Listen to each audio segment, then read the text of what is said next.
All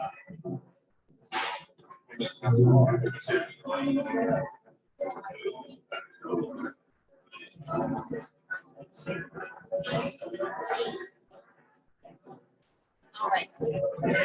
A healthy, growing Colorado, built on a solid foundation. Data, bigger than bias, using time-tested analytical tools to give citizens the facts. We are CSI, the Common Sense Institute, and our mission is to examine the fiscal impacts of policies and initiatives so that the laws that impact our lives allow individual opportunity to flourish, not skewed or bent by politics or partisanship. Our team includes some of the best and brightest policy minds in Colorado, and our board of directors from every corner of our state encompass Colorado's vital industries. We are committed to the protection and promotion of Colorado's economy, because in our opinion, that's just common sense. We are the Common Sense Institute. Well, good morning, everyone. Thank you for joining us. I know that we are all excited to be back together in person. I promised you we're going to have more coffee, so no need to wait in line. It will be ready shortly. I'd like to get started, though. We have a lot to cover. Oh, we do have coffee. Great job, Lily. Thank you. But it's been over a year since we had our last in-person Eggs in the Economy, and it feels really great to be back together, especially to discuss these important issues we're going to talk about today. For all of you that are joining us virtually as well, welcome. We have about 100 people joining us virtually. I think this is the new norm, in person and virtual. We'll have options moving forward. But for those of you who haven't been to an Eggs in the Economy before, it's a quarterly gathering to learn more from policymakers, experts about the critical issues facing Colorado. The goal is to bring people together of different perspectives to talk, listen, occasionally disagree, and of course, to eat some eggs. So please eat. If everything goes according to plan today too, we'll all walk out of here hopefully with a plan on how we can better our community in Colorado. So a little bit more about Common Sense Institute. We believe strongly in the need for civility, open dialogue, and conversation that's driven by facts. We believe sound fiscal and economic research is essential to uphold Colorado's economic vitality, future, and individual opportunity. We also believe it's important for Republicans, Democrats, and all the rest to break bread. So I'd like to acknowledge all of those elected officials in the room today. If you could please stand to just be recognized.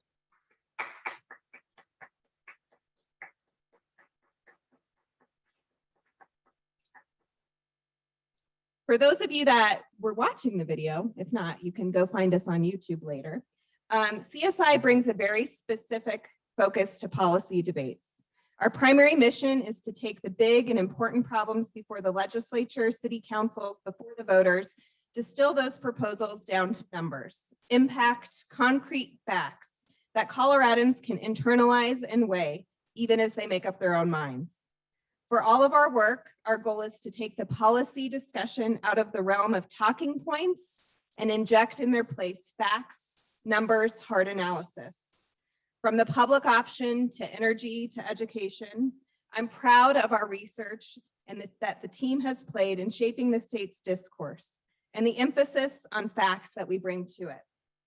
Before we begin the program, I'd like to introduce CSI's board of directors. There are several here today. If you could please stand and be recognized.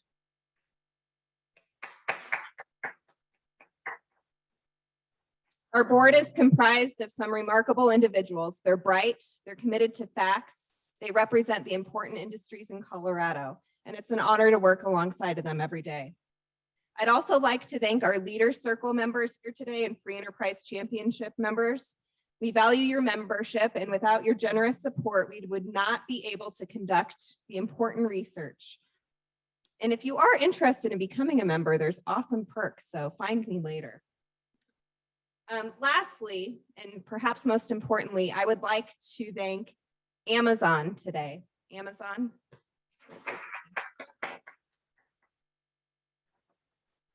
You might not know this, but Amazon employs 17,500 Coloradans. And a special thank you to Brittany Morris Saunders for recognizing our work in developing this partnership. Amazon is guided by 4 principles: customer obsession rather than competitor focus, passion for invention, commitment to operation excellence, and long-term thinking. Amazon strives to be Earth's most customer-centric company, Earth's best employer, and Earth's safest place to work. We applaud their commitment to excellence and sincerely appreciate their support. And for those of you that are regular Amazon shoppers, I am almost daily. CSI actually is on Amazon Smile, so you can add us as your charity of choice, which would be great.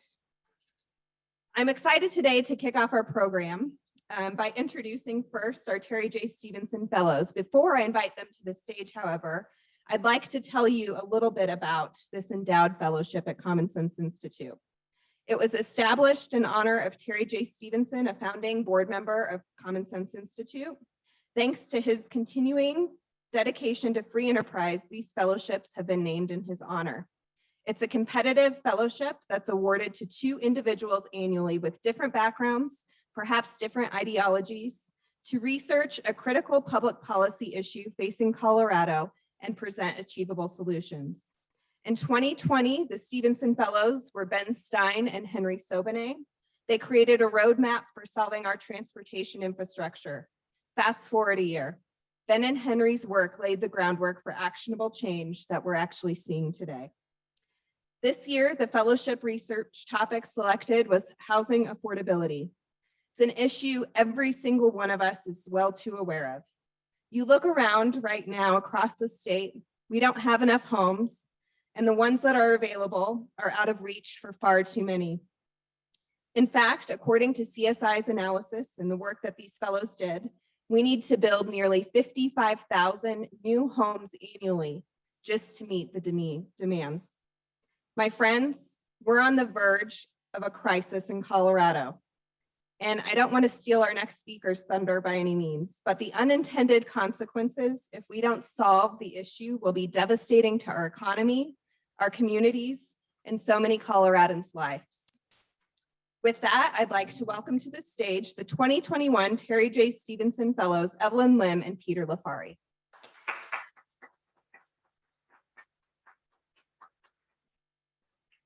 Evelyn is the current Director of Policy and Research at the American Cornerstone Institute. She was formerly the Department of Housing and Urban Development's Regional Administrator for Region 8, which covered Colorado, Utah, Wyoming, Montana, North Dakota, and South Dakota. I'm also proud to say that Evelyn has deep Colorado roots and helped CSI launch some of our first work with our REMI model. Peter is the Executive Director of Maker Housing Partners. As one of 3,000 housing authorities across the country, Maker works alongside other members from communities across the country to ensure housing needs are advocated for on a national level. Peter and Evelyn, I will turn it over to you. Thank you, Kristen. No, just here. Oh.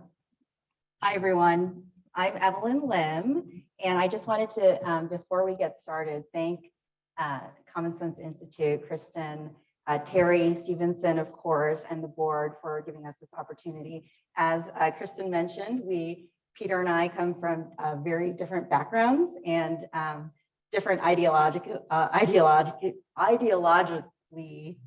different perspectives. And but this partnership has really allowed us to collaborate in an issue that is so important to Coloradans that we both work in. I'm formerly from HUD, so I have a big federal perspective, and Peter obviously knows the ins and outs from the development perspective. So I wanted to just say thank you before we get started, and I'll let Peter. Yeah, I also want to thank my co-fellow for making this just a transcendent experience, the CSI board, everyone here today. It's just, we appreciate your time. There's so many conflicting priorities, so to be here with us is really special. housing hits on all the elements of our fundamental lives on this planet for the short time that we're here. So it's no surprise that it evokes such significant emotion. It literally is the embodiment of change. And as humans, we respond very, very aggressively to change. And rather than, kind of attack any single individual, be it your political ideology, your stance, we really wanted to disrupt the narrative. And we were very inspired by journalist Amanda Ripley, who works and has researched where conflict goes awry and how that can kind of de-wire the essential elements that drive the American compassionate state. And it's not just unique to Americans, it's really the human construct. And so as we came together, we said, let's look at the value chain. Like, let's look at this as CEOs. And if we can identify through lean methodologies, Six Sigma, Kaizen, is something driving value and as such helping housing come to market in a way that drives cost so that our Coloradans could afford it?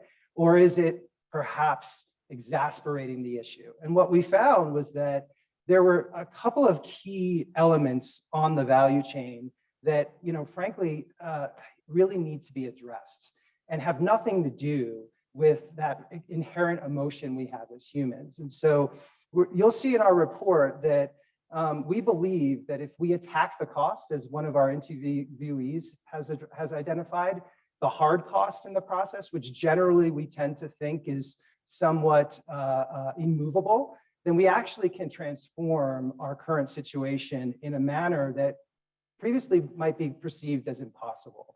It's going to require us to make trade-offs. It's going to require for us to really allow ourselves to have our heads in the clouds, but our feet are firmly planted on this Colorado good earth. And so we invite you to come with us. And we know that we're going to challenge some assumptions. We might upset some folks, but we believe in you. There's no shame or blame.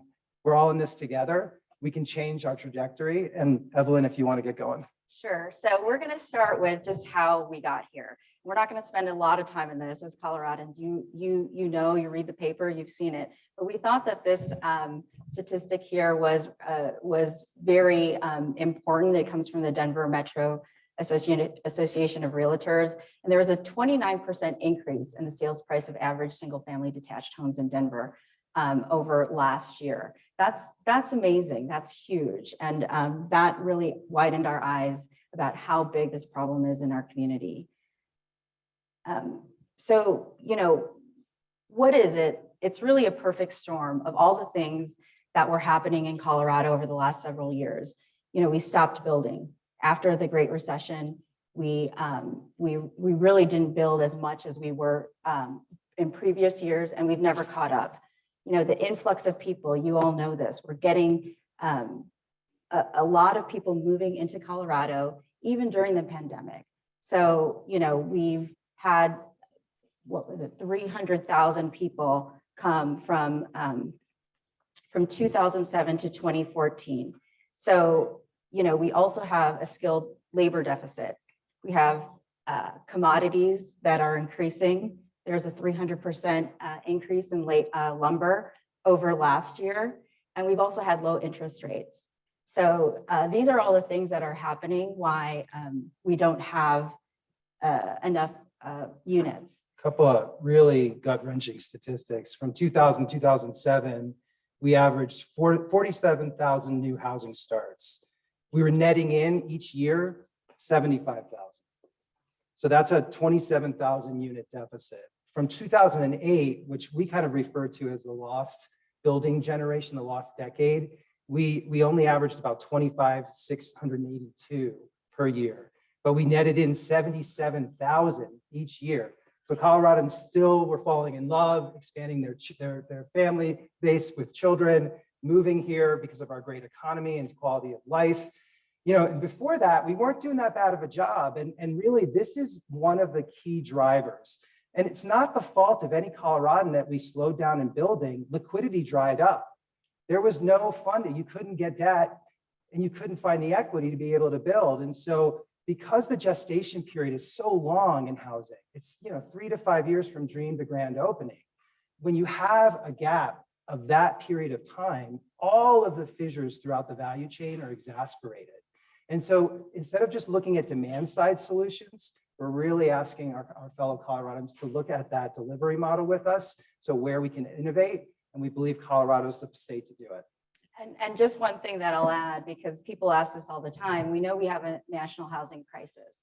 People ask, is Colorado worse than any other state? And the answer is yes. You know, Freddie Mac calculated, there's a report that we cite in our report that Colorado is the 4th worst for housing shortage.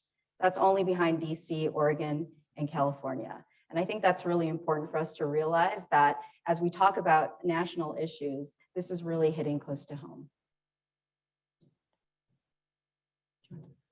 No, I think we could go to the next slide. Okay. So the way the greatest organizations, and many of us in this room run our teams, is we have a set of core values. Some call them principles. I call them behaviors at the authority. They're they're kind of a barometer to allow us to take all the talent and the individualness that makes us us, that all the different journeys of our personal lives that have brought us together, so that we can come together and drive towards outcomes that harness all the individualities. And this could help us move from fear and adverse to change to logic. And so what we really heard was, we started out again, which is like, look, this is super emotional to just, kind of move ourselves into, kind of one camp, NIMBY versus YIMBY, which we think is very dangerous for our future moving forward. Because when you divide folks into binary constructs, you have zero-sum outcomes, right? And so we want to move towards, look, we're all Coloradans. We all don't just deserve a home, we need a home.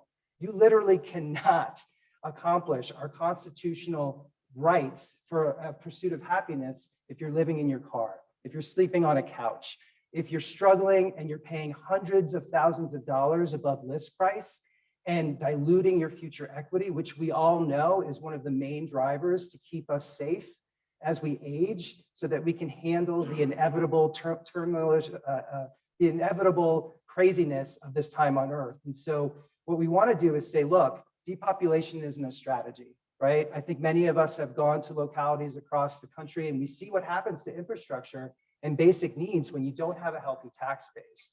And so we're asking Coloradans, let's love one another. Let's let folks come to Colorado so that we can continue to be at the forefront of our nation's economy, the world economy. And we can only do that if we provide homes so that employers can come here, stay here, and folks want to make a life here. We are challenging the popular notion that all development, most specifically development, but at 60% of AMI or below.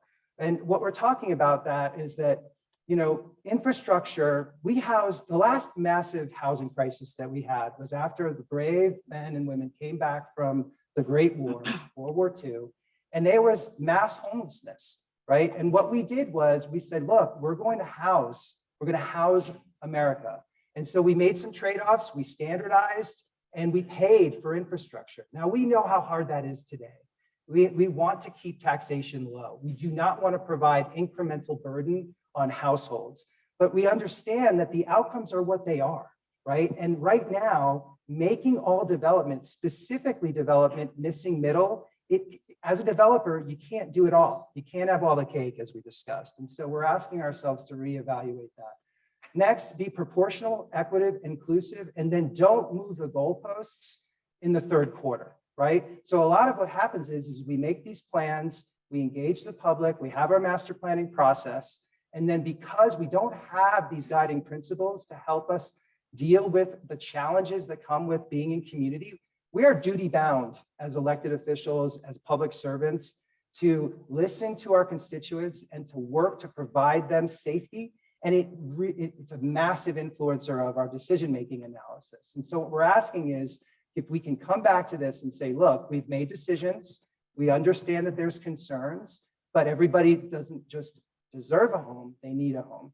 And that is for missing middle as well. If we want to make a dent on single family homes, we're going to have to think about this, and we're going to have to think about how we can do that. And so we have to acknowledge that even with all this, there is still going to be a struggle for us to pencil out a deal because projects can't carry a lot of debt if you're going to have rents or home prices that are attainable to our Coloradans really at 60% of AMI or below. And so if we can stop trying to solve the value chain problem by asking other types of development to pick up that inclusionary dynamic, which we've discussed, which we think is a fine tool, just on its own, it can't overcome these broader macroeconomics that we've been discussing, you'll see in the report. And then the way we get at cost is attacking the value chain. And if we can modernize, and construction is literally the last industry sector in the world economy to be modernized.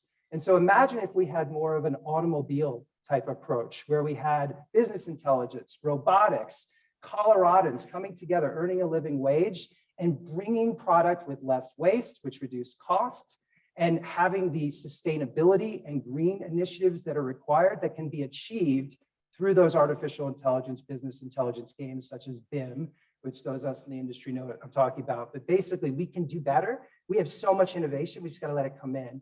And then ultimately, we have to act with a sense of urgency and purpose. If we don't act now, the decisions are going to get they're going to get harder. They're going to get harder. They're going to test our will. And we're probably going to retreat into the camps that we feel safest in. And so right now, we're perfectly poised because we have significant federal funding at a generational level, which will allow us to demonstrate to Coloradans the outcomes of what we're proposing. So, Peter brought this up in the very beginning, but our housing development process is really protracted and volatile along the entire continuum. So there's always a risk and potential for breakdown at every step. So, we've run big organizations, small organizations, huge enterprise organizations, and we took the CEO approach because it really applies to everybody who's making a decision about housing, whether you're a developer, whether you're an elected official, whether you're a community member. And we just want everybody to go back to these guiding principles as you think about development in your neighborhood or something that you're doing. And it really culminates into all of this. And the ultimate question is what I'm doing going to build more housing? And so that's the purpose of these guiding principles. We wanted to make sure that this was first and foremost in our report. We only have a couple more minutes because we wanted to get to the Q&A part. So we'll just talk a little bit about how our report was broken down. We talked about ideas that work. These are really ideas that we curated from people in the community who are working on this issue already. And it really is about, entitlement reform. If we don't attack entitlement reform, we're not going to reduce the cost of housing. So I won't get into all of this, but obviously parking requirements, that has the ability to scuttle development. We all know that. And then we have to look more at use by right policies. Then we talked about force multipliers. These are things that Peter and I thought would really attack that value chain in ways that would reduce costs, reduce time. We talk about a standardized building code, which we think would allow innovation to come in. This is something that other states do, such as Florida, where they have a statewide code. They allow for different variances along what they have rules for how you put those variances in, but really it levels the playing field. And so, think about if you're an architect or if you're a builder and you're building a development and right across the street, you're going to do something, another project, you have to start again from scratch because of different building codes. And think about the time and the money that it takes to do that. We talked about the labor shortage. So we'd like to, there are great programs in Colorado already that are expanding careers in construction. So we want to support those. We think that's really important for if we want to scale up, that we obviously need the labor. And then we have a case study that the Telluride Foundation is doing that we think would, if we can scale that, would do a lot. We'll get to that probably in the Q&A. And then our last thing is our blueprint, which I'll let Peter talk about. Great. Yeah, this is one where we're asking you to take our hand, as I mentioned earlier, and come with us. You know, if we put them all together, right, what we're saying is if this is a state strategic priority. And if such, wouldn't it be fantastic if we could create a housing crisis challenge grant? And we already have a bill in process that just passed, excuse me, that incentivizes HB 21-1271, Innovative Affordable Housing Strategies, which tries to take a bite at this apple. So there are some resources there. And that would be, you know, kind of championed by the governor, but really by all business leaders, because we're in this together. And then, you know, if we look at that, that would allow us to say, listen, for counties and municipalities of the willing and committed, how about we join into a regional governmental partnership, right? And via a emergency declaration, we could waive, and we saw this in Crested Butte, we could waive the existing voting and zoning and building standards, come together and create one suite with a menu of options, right? With climate concerns addressed as well, so that we come together and we could pilot what happens when you start to get greater economies of scale. And so if we support that, we can then have a 5-year low-income housing tax credit set aside, very similar to what we're seeing in the disaster recovery funds of recent from CHAPA, also as predicated previously with a 5-year set aside to support DHA when they won a Hope 6 grant for Mariposa, which drove significant amounts of new housing in a short period of time. And then we're saying, hey, if we can link together, and there's some, you know, some precedent here at times, but we really want to see this move forward, like, you know, permanently, as a joint underwriting task force pilot. If we have greater reciprocity, which is really the key here, then we can start to be able to allow new entrants into our industry. Because of the highly disaggregated, fragmented nature, development projects are super specific for each location. And one of the ways one of our experts talked to us about it was, imagine we created the iPhone and we had to have a different iPhone for every state. And then we had to have a different version of that iPhone in every locality. If we brought it to market, I mean, it would be significantly expensive, not to the point where everybody could have an iPhone in their pocket. You'd be like financing a car, right? And so what we're asking is, let's think about that. And frankly, it's happening. We have the environment here. And if we go to the next spot, as we'll see in the Telluride project, if you get a donation of land and attack that cost basis, now you can start building homes for sale using offsite methodologies that we can sell without using tax credits. So this isn't just a multifamily affordable solution. This is a single family starter home. This is an opportunity for our grandparents to downsize so they can open up that stock. And we can do all of these things if we allow the industry to scale as we've allowed every other industry in modern times. And we have a study in here from McKinsey & Associates that you'll see where they interview 400 CEOs internationally in the construction industry. And they're like, we have to change.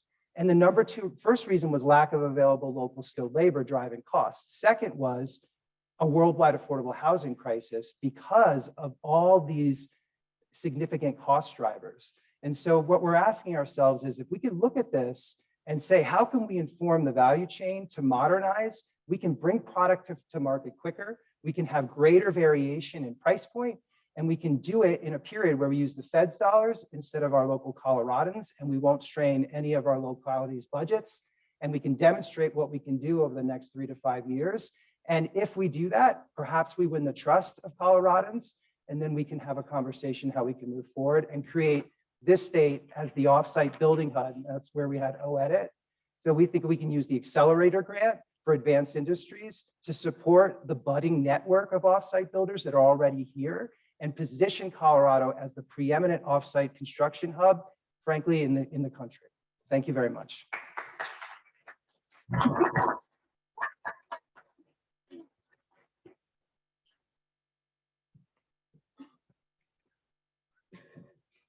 Well, thank you both. That's a good preview. Now we're going to get to the hard part. I'm going to invite one of the best reporters that we have in Colorado, Sean Boyd, to join us up here for a little bit of Q&A. Sean is one of the most experienced television news reporters in Colorado. She joined CBS 4 in 1998 and has worked as a general assignment reporter, bureau chief, and political specialist, interviewing everyone from Nobel Prize winning scientists to the President of the United States. As a veteran political reporter, Sean has covered 6 national political conventions, providing instant analysis of keynote addresses on live reports, and is one of the early reporters nationally to begin fact-checking political ads in her reality check segments, which I'm sure all of us are aware of. She reported from the state capitol since 2011, and we're thrilled to have her joining us today. And I will also encourage all of you to check out Sean's segment that aired last night on this project and this study. So Sean, I'll turn it over to you. Thank you. Is my mic working okay? You're on. Okay. Thank you. It's fun to be here since I did do the story with Peter and Evelyn yesterday. And typically these studies come out and I'm kind of like, same stuff. And, what's the point in even doing it? But they really have some innovative ideas here. It struck me on my way here today, though, that Common Sense Institute champions the free market thinking, right? Let the market figure it out on its own. But you guys are saying, even in your PowerPoint presentation, that that's not going to happen if we just let the market go. Why? Well, I'll let everyone jump in soon. I think what we need to do is if we take these surgical kind of statewide or regional collaboration approach, it frees the market to do exactly what you just said, right? So right now, we're actually suppressing the ingenuity and entrepreneurship of our great state and the folks that make it work. And if we do these things, then the market will solve the problem. And we'll do, on my side, for deeply affordable housing, I'll use those demand interventions to be able to serve our extremely low income Coloradans. I think we need to look at it differently, because I think, as Peter said, we are putting policies out there that will allow the market to actually work. And so when you look at every step of the process, there's all these things that are actually suppressing the free market. And so I think we need to stop looking at it as, it's either yes or no. There's so many things along the continuum that are happening that are affecting the ability for the market to work. I hear often from developers about the codes, the permitting, and even remodeling my home. It takes forever, right, to get a permit.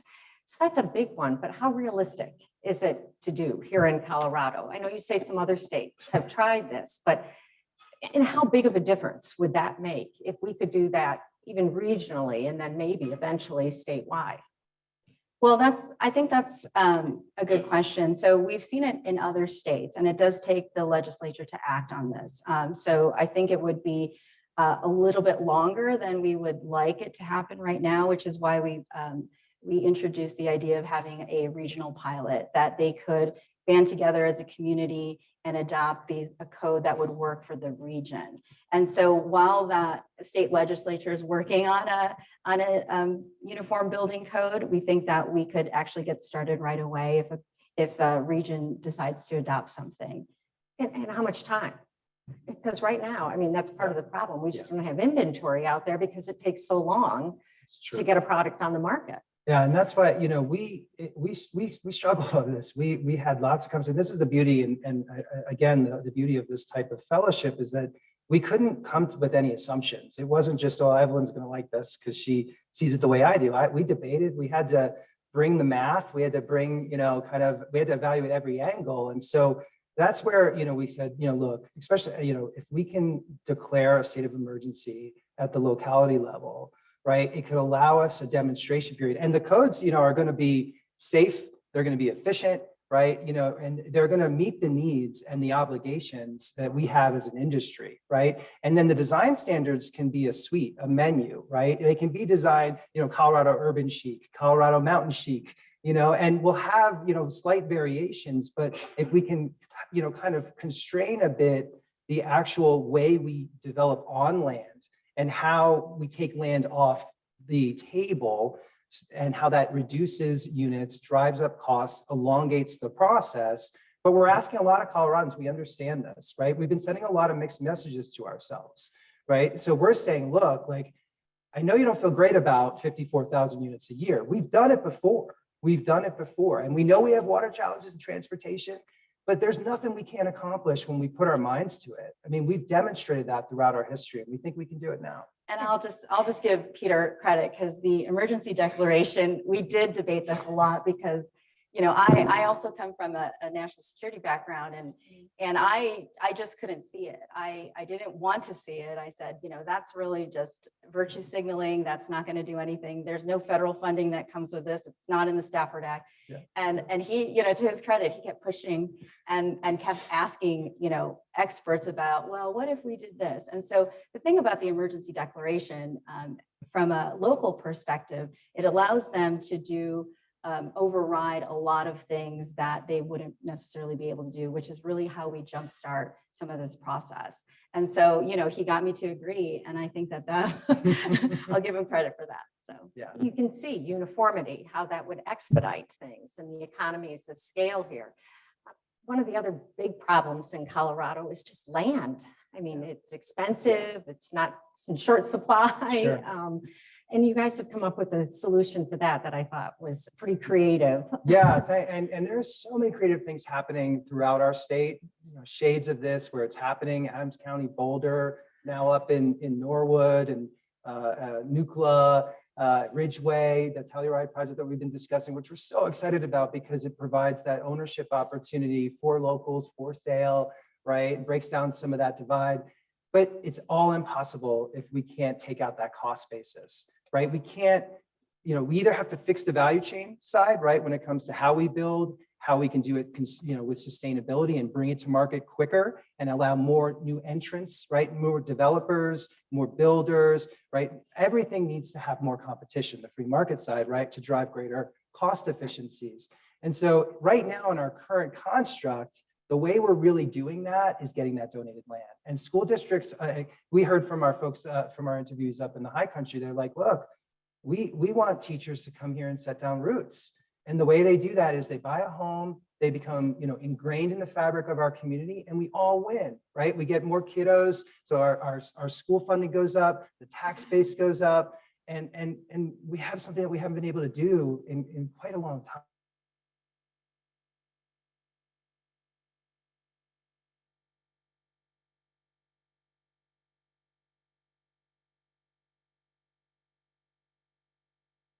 It's integral. And it is surprising, like a session that said, let's inventory the state land that we've got out there and see if we might be able to use that for affordable housing. Malls, retail, All right? those parking lots. Yeah, those parking lots, we crave consistency as humans, right? And so instead of, blaming folks for feeling uncomfortable about seeing their mall parking lot be turned into housing, let's sit down and hear them out and say, yeah, your opinion's valid. Right? It's scary, but let's talk about priorities and what trade-offs I'm willing to make, what trade-off you're willing to make. And we make, like for us, we're not saying abolish local control, right? That not at all. Local control serves us extremely well, but with the forces and the dynamics along how we bring housing to market and how we drive efficiency to get it affordable, we're saying, I think we have to think of a little different dynamic because the outcomes are the outcomes. You take down the barrier of the coding, take down the barrier of the land. But then we also have to build houses differently too, you're saying. And I get the whole modular thing and how that would really bring these houses to market cheaper and quicker, but will people buy them? I think absolutely. We've looked at this. This is something that we looked at HUD was innovation in housing. And it is really because we need to drive the costs down, and we'll do that through innovation. So, I really challenge everybody, if you haven't seen some of these new offsite built homes, that you really look at it. I guarantee you that you won't be able to see the difference. They're appreciating at the same rate as stick built. I think that we need to just change our thought process about how we look at it, and really see that you can also customize them. So these are customizable homes. But what the great thing about the offsite built homes is that, we could do this at scale and we could do it faster. And I think that is what we really need in the community. Absolutely. Yeah, they're beautiful. You can't tell when you go by. Some of the biggest master plan communities that are coming in now in price points, 350 and above, are offsite built. And I think again, right, we're so used to seeing a certain process. It's really difficult for us to move into that new approach. But we're already doing it, and they're beautiful and people love them. The designs are on trend, you know, and they're actually more energy efficient, and they have the amenities that everybody demands, right? You still have to compete in the market, right? You know, we want a certain look and feel, and we can do that. We are doing that, and we're saying, let's just go ahead and invest in that and scale it. Make Colorado the hub. Yeah, This kind of building. yeah, we could be a first mover. And now, I guess, is the prime opportunity, really. I don't think you talked about, but we've got a lot of money right now flowing into the state from the federal government. $550 million from the federal government set aside by the legislature for affordable housing right now. Right.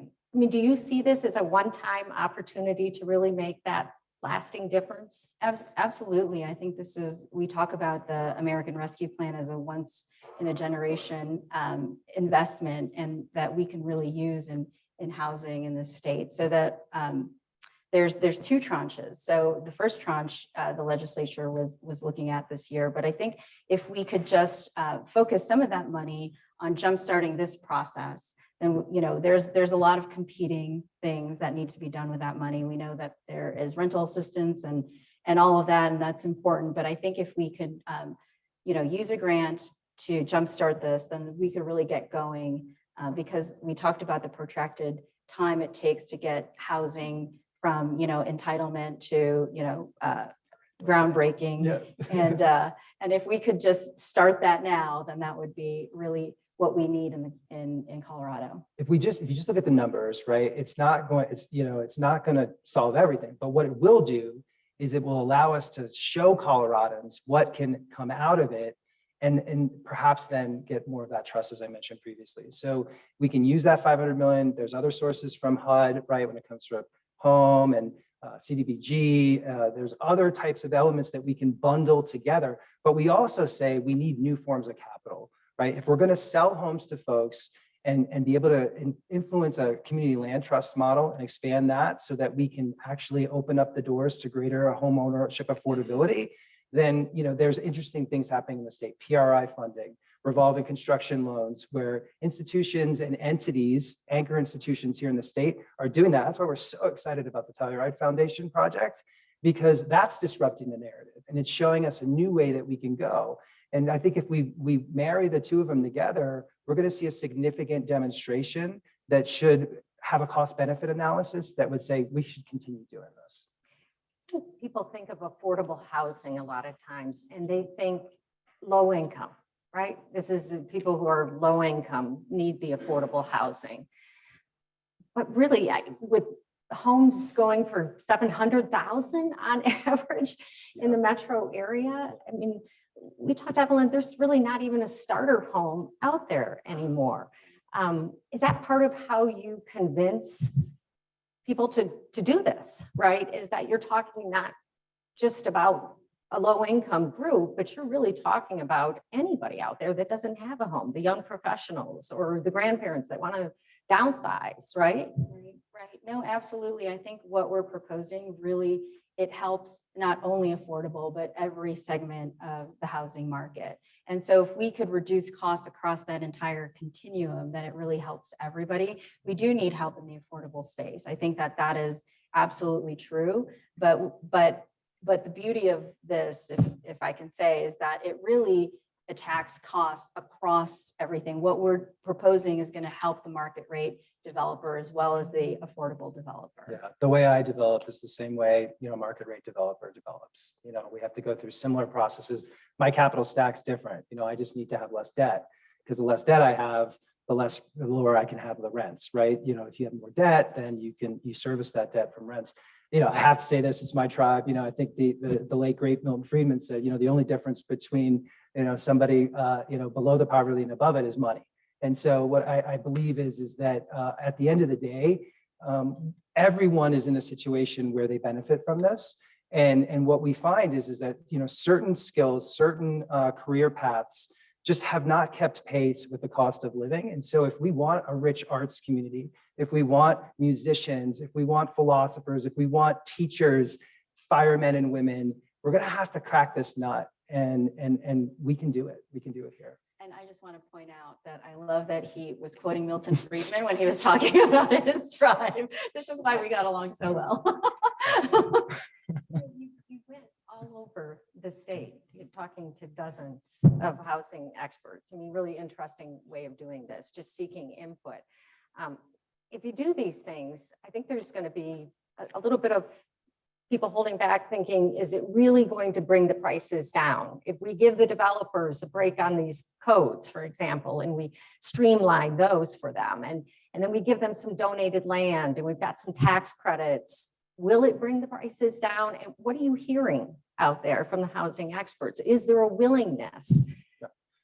Is there a commitment? Yeah, so, without question, there will be startup costs, and we need to do a CBA on this. We just, we didn't have enough time. It would have taken another 4 months, and I think that would be something fantastic and there's great, here at the Institute and others, that we could do an overlay of these methodologies and really get down to drive to cost measures.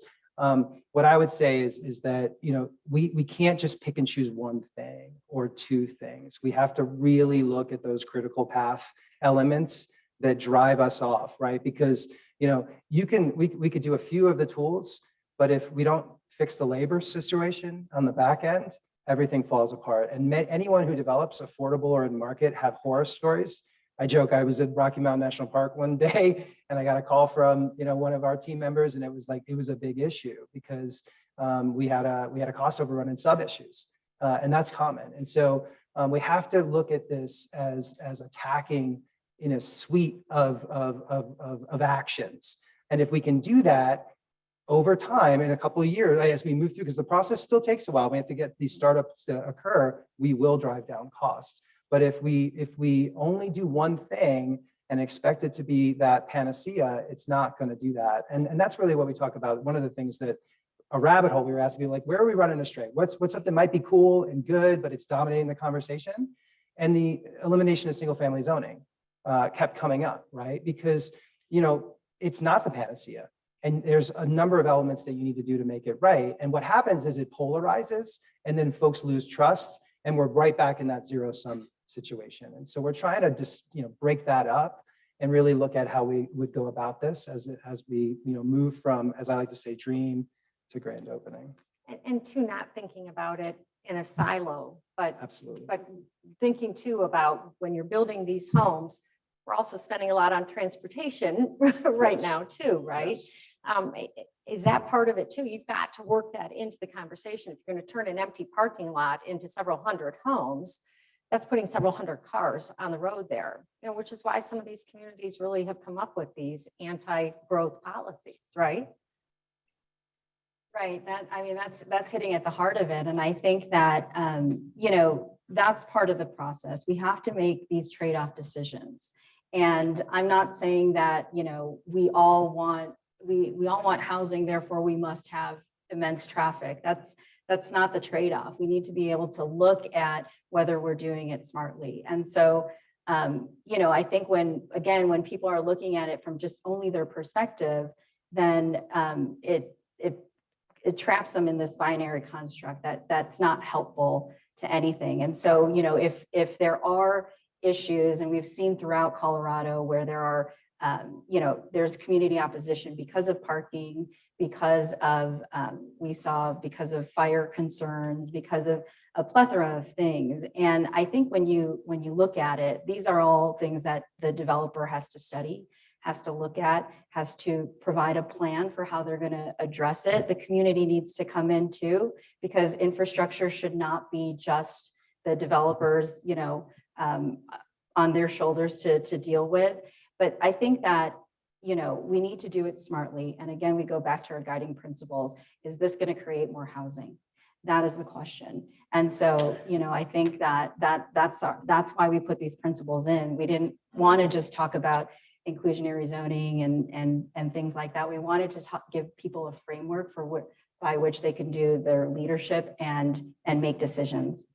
You need these anti-growth policies to go away to make this happen. How realistic is that in a state that's home rule? Yeah. I see something like that down at the legislature being very controversial. Yeah, we looked at it, and again, we said, okay, if we're gonna take a logical look at this, and again, not blame or shame, folks, like, we understand why some of our anti-growth, initiatives became law, right?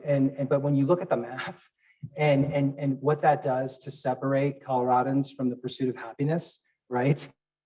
We just couldn't square it. And so we say in the report, it's with heavy, sullen hearts that, because we don't want to have to make this type of intervention. But because of this unique situation, it's either depopulation or not, right? And so the depopulation carries greater risk, right? So we kind of use the metaphor of scuttling the ship, right? Scuttling our Colorado economy.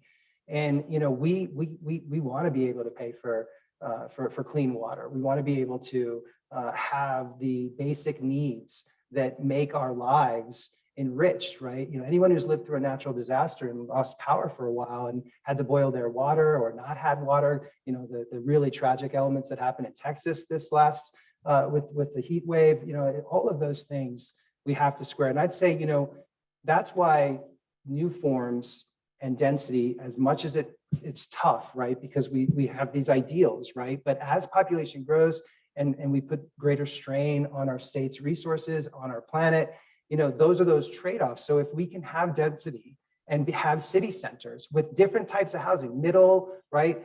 Quads, duplexes, some multifamily, then we have city centers. People might say, you know what, instead of having 2 cars, I'll have 1. Right. And that's really what needs to happen. And I think what we're seeing is with this move to more of a Zoom type life, folks are like, okay, maybe I don't need to drive into the office, so I can get rid of a car, and that provides even greater financial stability. So those are the type of trade-offs that needs to happen. And we are going to struggle for water in our state. And I'll just add to that, because I don't know if I necessarily totally agree with it, but I also think we looked at it from, is it a statewide concern? Is housing a statewide concern that allows the legislature to act? And the answer we came up with was yes. So if a community decides to institute a no growth measure, it really affects the communities around it. So the stress on the infrastructure for a neighboring community, on the traffic in the neighboring community is not fair for the no growth jurisdiction to put that on other communities surrounding. And so we looked at it from that perspective. We both agreed, even though we don't necessarily agree on, the outcomes, we do believe that there is precedent for the legislature to act on this, and that it doesn't necessarily take away all local control, but it is an area where we think it should be undertaken.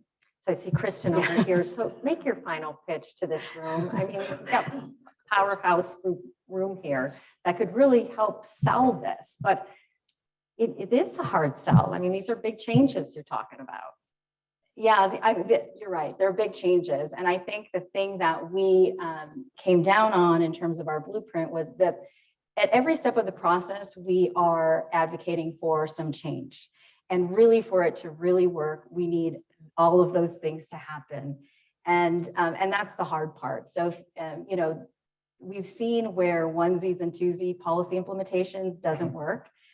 We need it all to come together. And the way we propose it is in a regional demonstration, a pilot, so that we can demonstrate for the rest of the state how it could work. And I think that will help. I think you'll see results that we would see much earlier than we would see if we're continuing on our path. And I also think Peter said this, is that depopulation is not a strategy. This is not what we want to see in Colorado if we want to continue to have a vibrant economy. And so we really need to think hard about these decisions, go back to the guiding principles, because I think that will help all our leaders make the right decisions. Yeah, and I'll be quick and say, Evelyn and I both agreed early on that we are in a crisis. When we see math like this, it's not normal. It's not normal. And so, if we want our children and we want our grandparents to be able to be where we are, we need to take on some of these, really difficult questions. And again, look at the fact that, time and time again throughout our history as a nation, when we've made up our minds to do something, no one can beat us, right? World War II, we created the, industrial machine that, freed the world, right? And so if we want to free ourselves from this housing crisis, we have to come together and harness that American pioneering spirit and fix some of the things that maybe went wrong back then, that did go wrong and left other people out, because now we know that that was wrong and we need to make sure that we do it right. But when we come together now through diversity, equity, inclusion, ingenuity, and that passion to harness the time and talent of everybody in the room, in our state, then I believe in America. I believe in people. And so that's what I'd say. And I know it's going to be tough. I know we're going to disagree, but I'm not going to treat anyone who disagrees with me as less than me. I'm going to treat them as, as a beautiful person who has, feelings and emotions, and those emotions need to be heard. And Kristen mentioned it. If we break bread together, generally, we come together on certain elements that we can agree upon, make the trade-offs on both sides, and then watch out. Thank you all. One round of applause for that.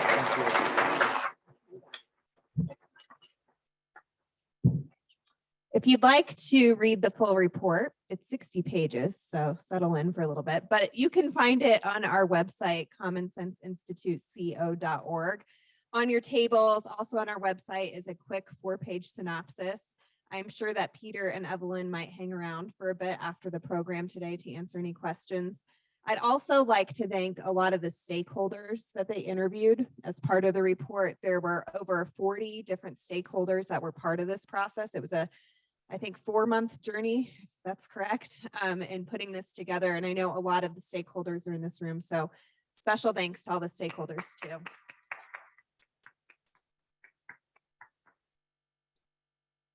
Well, we have one other issue that we want to get to today, and it relates somewhat to housing affordability. It's an issue that's plaguing our communities, homelessness, which we've all seen.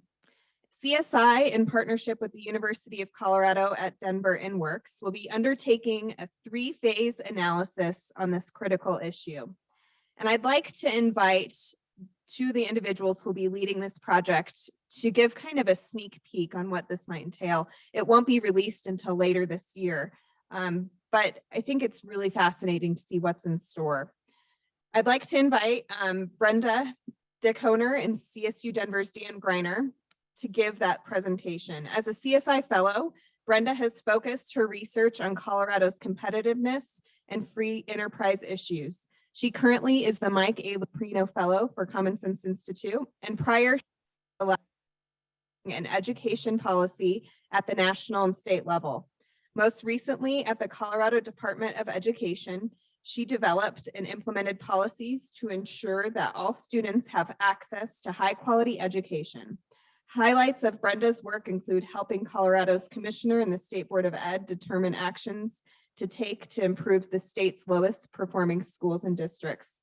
She also successfully drove the adoption of state legislation to bolster and support accountability for schools. Brenda, welcome.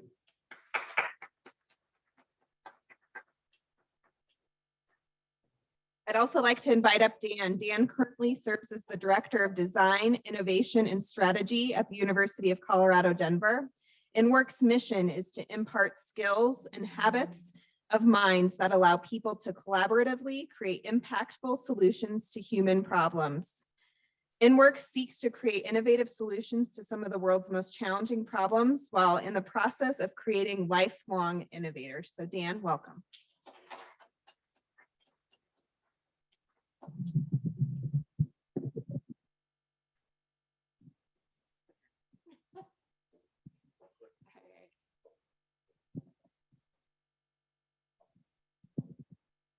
All right, well, thank you so much for giving us the opportunity to talk a little bit to you today about our upcoming work. This is related to housing affordability. As we know, the lack of deeply affordable housing can be an increasing factor for individuals experiencing homelessness. So Dan, I think you're going to kick us off. Yeah, so this is deeply affected by the subject that you've just heard about. And while we're in the very beginning stages of this, I'm not a homelessness expert or a people experiencing homelessness expert, but I seek to learn and to understand it. I am an expert in human-centered design and trying to understand how systems work, how they're influenced, where they stop, where they end, and what kind of things we can do to maybe change the direction of those systems. So for me, this has been a real learning experience. And throughout this, it's important to continually look back at the human element, right? Wherever we're from, no matter, everyone here has a family, whether it's one we've adopted or one we were born into or when we started.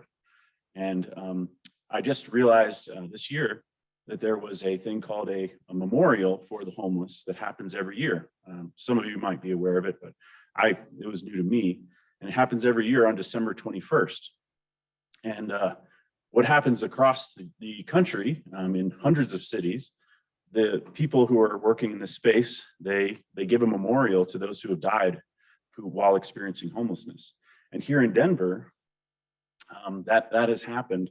And I'm ashamed to say that I didn't know about this, but there were over 220 names that were read at this year's homelessness, of people experiencing homeless memorial that happened.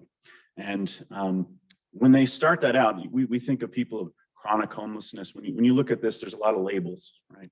Chronic homelessness, episodic homelessness, families that are homeless, youth homeless. They said there's only 6 types of homeless: someone's mother, someone's father, someone's sister, someone's brother, someone's son or daughter. So this really hit home to me because it makes me think back to the family, right? And these are all people who are part of a family. They may have lost that family. They may be distanced from that family. They've lost their community. The experiences that these people have is as broad as human experience. Some of them we owe a great debt of gratitude to, are veterans. Some of them have been victims of sex trafficking, some of the worst things that happen in our society. And it's easy to overlook and to be frustrated by some of the symptoms that come from people who experience homelessness, but we have to look back at that humanity and think of them as a part of our greater family, a part of our community, and thinking about how we can actually help them and make a difference in that space. So I just wanted to share that as a starter, that while we have a lot of numbers and a lot of metrics that we look at, we really are talking about part of our family, part of our extended family. So. Thank you, Dan. And we did want to start with that because there is a human behind every number. And that's one of the quotes from a stakeholder that we've talked to. And we did want to show that these numbers are growing, though, which makes the problem even more urgent. And we've seen about a 25% increase in the number of individuals experiencing homelessness within the city of Denver from 2017 to 2020. I will note too that these numbers on these slides are pre-COVID. So in this point in time survey was taken in 2020. It's a one evening, they go out and count the number of individuals in shelters or living on the street or in cars. And that happened, it did not happen again this last January 2021 because of COVID. They didn't feel it was safe to go out and count those individuals. We don't have updated data, but we know anecdotally that the problem has only gotten exponentially worse because of the pandemic. So put that into context as you see these numbers too. And these are just the city of Denver. And so metro-wide, look at the 7 counties, there were about 6,000 individuals who were counted as experiencing homelessness in January 2020. And that is, again, just one evening. And so we talked to organizations, so we started this research. There are other ways to think about how many individuals are experiencing homelessness within a year. And so you could look at, for example, the HMIS is an inventory information system, management system, where you can kind of use it to connect people to services. And so they enter people into that system. So 21,000 individuals were entered into that system within 1 calendar year. And then another way to think about the annual count is to just use a multiplier of the point in time, which is what Colorado Coalition of the Homeless does. And so that would put it around 10,000. So there's a range of ways to look at how many people. What we know is that this is a growing problem, and that we think about how can we address that problem. We want to look at that from various angles. So that brings us to the next slide, Dan.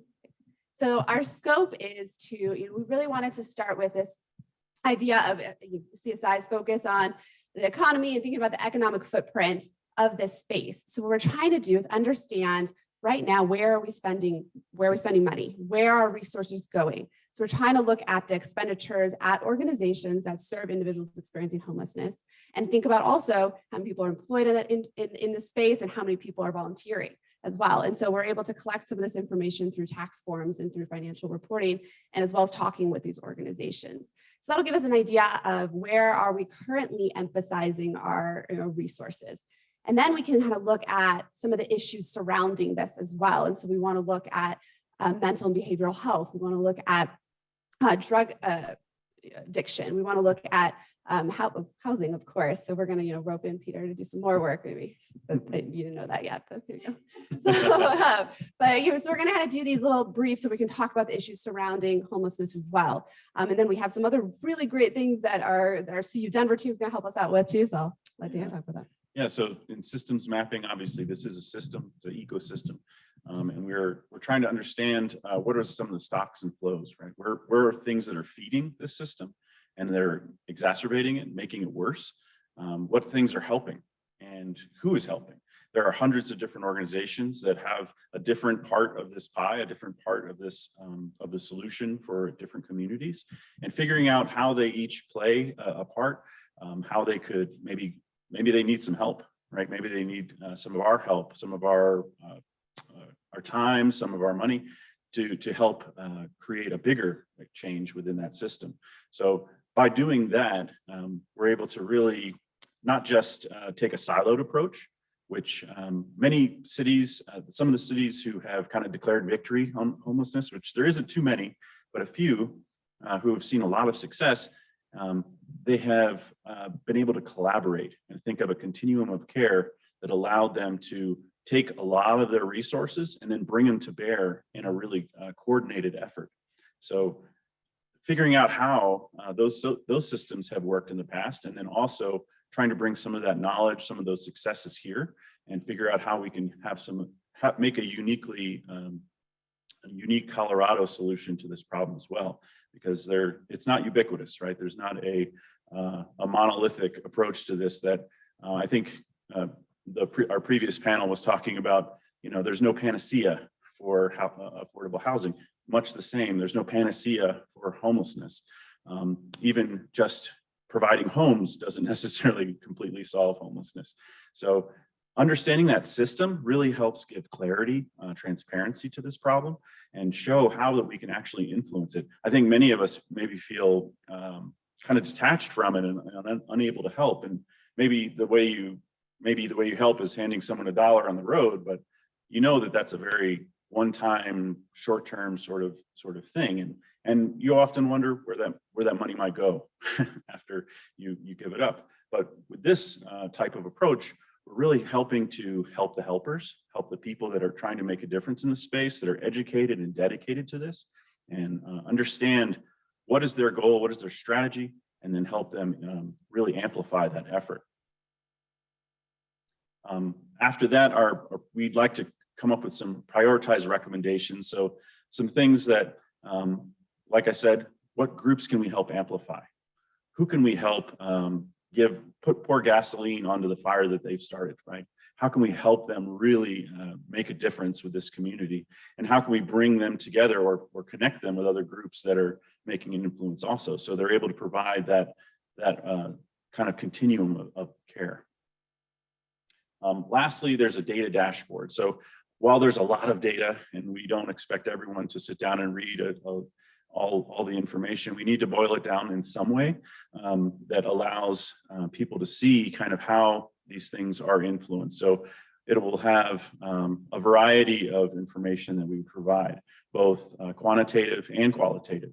So backing up our numbers with real experiences and anecdotes, and understanding how these influences here may provide outcomes in this area, right?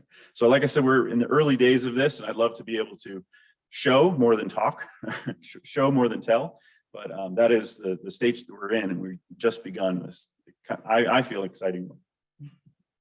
Yes, we have just begun, and so we did want to, as this little sneak preview, if you're interested in talking to us about this project, we are gathering input right now, and we are trying to talk to those who are working in the field. So would really just, love it to talk to anyone who is interested in this topic.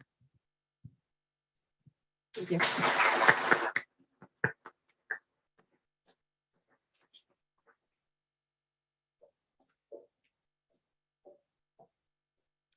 And I'm sure that Brenda and Dan can hang around for some questions as well, but we are on track right now and would love to end even a little bit early to give you some time back in your day.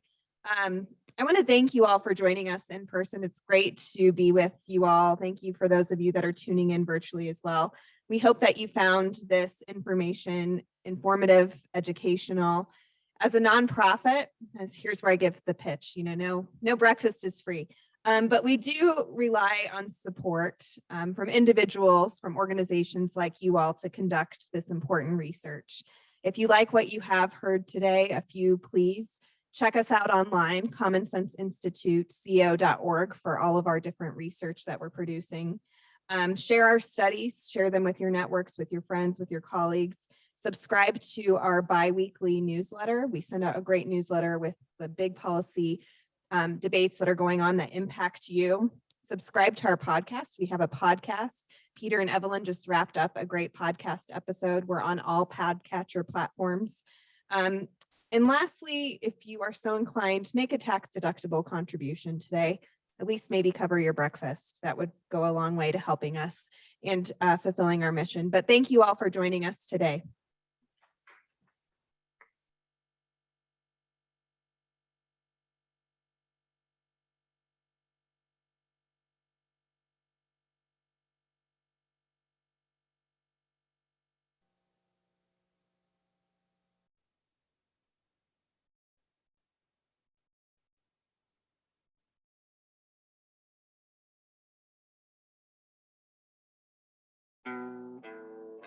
People are strange when you're a stranger. Faces look ugly when you're alone. Women seem wicked when you're unwanted. Streets